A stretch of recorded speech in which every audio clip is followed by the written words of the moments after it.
Hello and welcome to In the Kitchen with Mary Mac and Penguins Hockey. Today we're recording with a hockey game in the background. So it's the playoffs. It's the playoffs, hey! Today we're going to talk about making strawberry jam.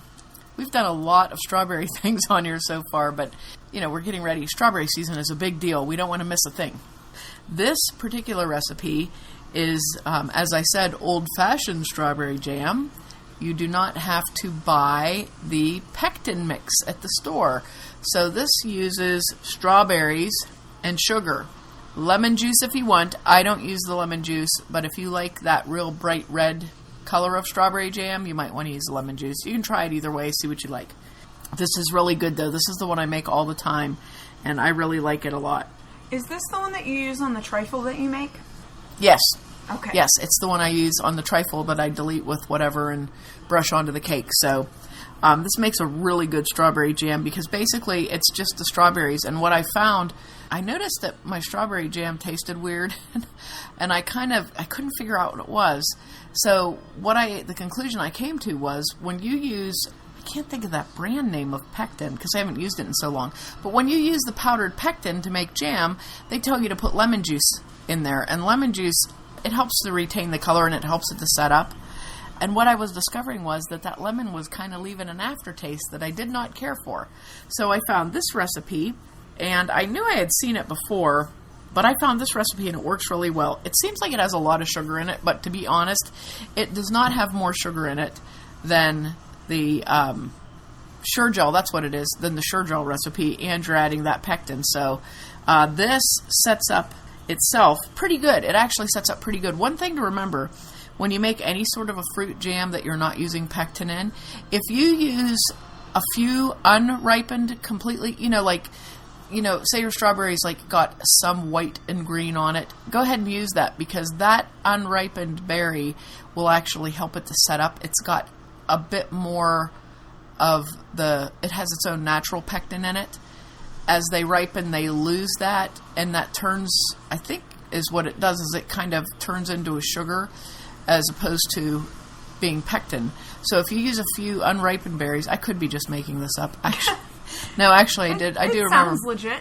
I do remember reading about that, and if you use a few unripened berries, like if you're making blueberry or whatever, if you use a few unripened berries, it helps it to set up. So don't feel bad if all your berries aren't perfectly ruby red.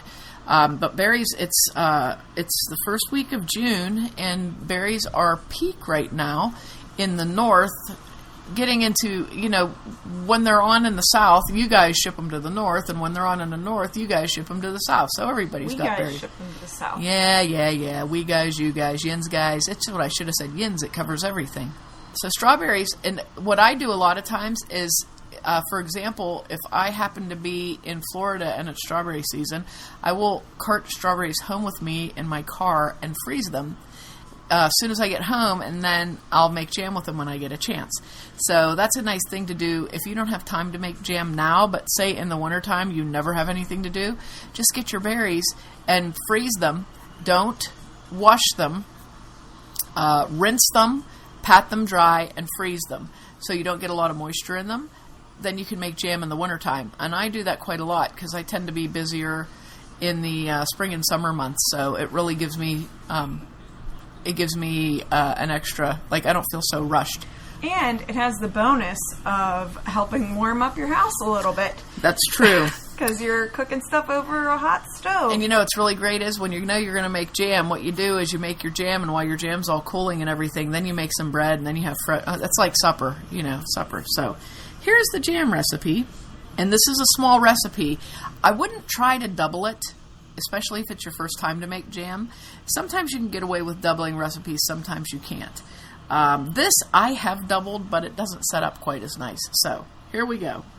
We need 6 cups of strawberries, 6 cups of sugar, and optional is half a cup of lemon juice. As I said, if you don't mind that lemon juice flavor, use it. If you do mind it, don't use it. And I don't use it. And what you want to do is wash your berries and hull them and leave them in one whole berry. Leave them as a whole berry. The way to wash them, I told you on one of our other episodes. It was the trifle episode. In the trifle episode, you're just going to put a bowl of cool water and put your berries in it, swirl them around with your hand, pull them out, and drain them a bit, and then put them on some paper toweling because you don't want to carry all that moisture into your jam.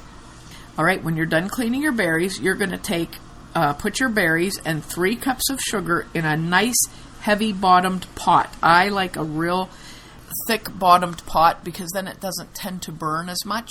And you want to put it on medium heat, okay, and get those starting to warm and cook.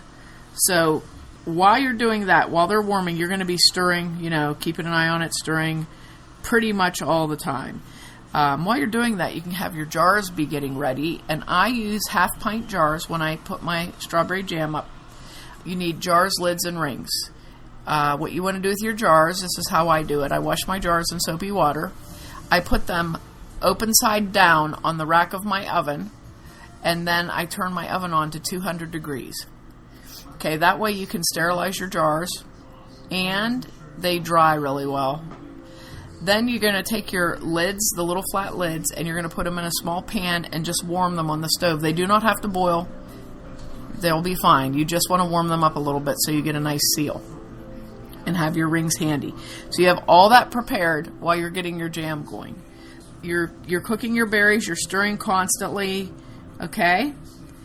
When they come to a boil, you're going to want them to boil for 8 minutes. And the whole time they're boiling, you have to be there stirring. Because if you don't, they're going to burn. And you're going to boil and stir for 8 minutes. At the end of 8 minutes, you're going to add your other 3 cups of sugar. And this is the time to add your lemon juice if you want to add lemon juice. If you don't want to add lemon juice, don't add it.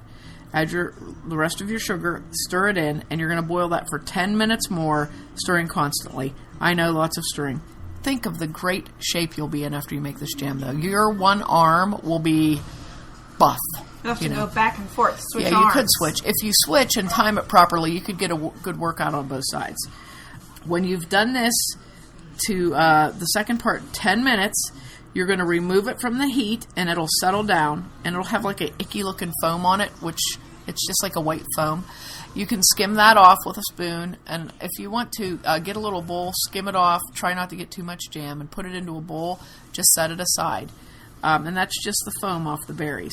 Then you're going to put your jam into the jars. Just take your jars out of the oven one at a time and fill them to about 1/4 inch from the top of the jar. Take one of your lids out of the water, wipe it dry, set it on, and screw your ring on nice and snug. Not super tight, just snug, okay? Screw it on hand tight. And then what I do when I have all my jam jars filled, I flip them upside down and let them rest for 10 minutes.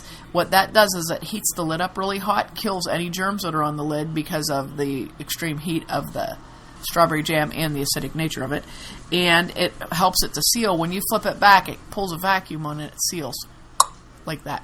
And that's how you do it. I'm going to have pictures on my Facebook page so you can see step by step what everything should look like, if that helps you at all.